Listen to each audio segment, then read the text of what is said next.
Go find your basket of fruit and pick out an apple you think looks good. Now, using a sharp cutting knife, carefully cut the apple at a slight diagonal so that it slices right through the center of the apple core. While we're here, let's save 2 of the seeds because we'll be needing them later. Now that we've got our 2 halves, let's take the side that still has the bottom attached and place it face down on a cutting board. We'll need to place 2 butter knives perpendicular with the top and bottom of the apple. Now we can carefully cut down along one side of the apple core until the knife bottoms out on our makeshift spacers, then use the spacers as a guide to gently cut in from the side. When the 2 cuts meet, you'll have an apple wedge that pops right out. And while we're here, let's cut a piece from the other side the same way.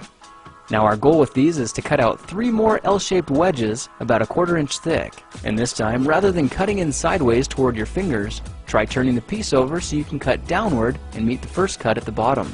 Now with a little wiggle, a new apple wedge should break free.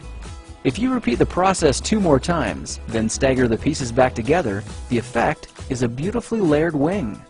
Now just cut the other piece the same way and your swan's body should look like this. To make a place for the head, all we need to do is carefully cut into the front of the body and gently lift the pieces out to reveal a clean and fairly deep groove.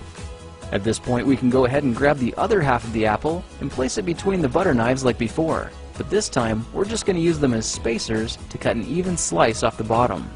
You can see that repeating this process 3 or 4 times gives us a nice variety of shapes and sizes. Now look for a piece that resembles a heart that's been slightly flattened on top. All it takes to form the swan head is 3 strategic cuts with a knife.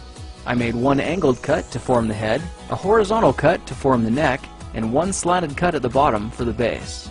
Now you should be able to see how this is coming together, and to clean it up a bit, just use your knife to round off the sharp edges. All that's left now is to place the apple seeds where you think the eyes should go, then use the side of a butter knife to press them firmly into position. When both eyes look good, simply drop the neck into place, and you're done.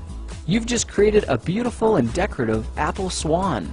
I spritzed mine with a bit of lemon juice to help prevent it from turning brown, then put it on display to show off for our dinner guests later that night.